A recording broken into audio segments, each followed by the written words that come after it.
life without smartphones now, in this age, is difficult.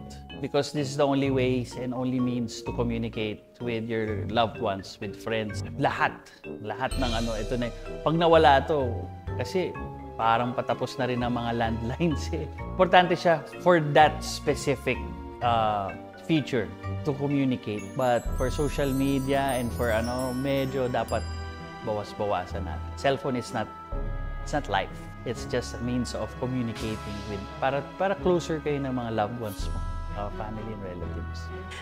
Lumaki kasi ako na walang smartphone. So, nung bata ako, mas nakakapaglaro ako, mas nakakapag-bonding kami ng family, ng mga kalaro ko, and mas magandang bonding ang TV.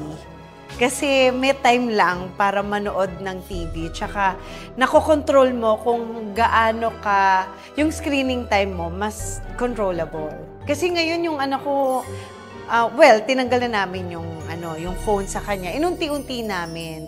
Kasi natatakot din kami na lagi siyang nanonood. Kasi iba yung dating sa bata. So gusto kong maranasan niya yung naranasan ko noon ng mga wala pang smartphones, wala pang phone. Siyempre, mas energetic ka. Kita niyo naman ako, di ba? Kumbaga na sasagad mo yung kabataan mo. Mas marami kang maiisip na laro kasi hindi ka busy nakatutok lang sa phone. So, yun. Gusto ko maranasan ng anak ko kung ano yung naranasan ko noon. Siguro mas panatag ang buhay at mas simple. Ayun. Well, kasi ngayon, parang sa lahat ng kailangan nating gawin sa trabaho, sa school, sa kahit na kailangan na talaga ng cellphone. Pero for me, bilang Gen Z pa ba ako? Millennial. Millennial.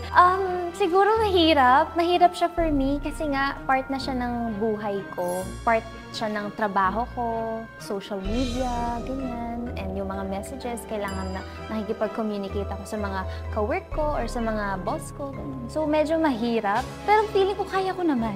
Kung lahat wala ha. Kung lahat ng tao walang cellphone and lahat tayo nagko-communicate nang hindi sa cellphone. So, feeling ko, kaya naman kung lahat tayo walang phone. Teka lang, imagining ko.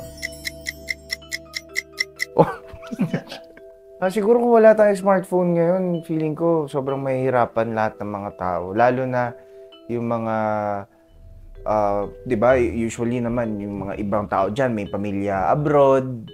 So, smartphone kasi yung isa sa pinakamadaling way para makausap mo yung pamilya mo eh. Ang hirap, hindi ko alam. Siguro, magkakarayot buong mundo pagka nawalan tayo ng smartphones.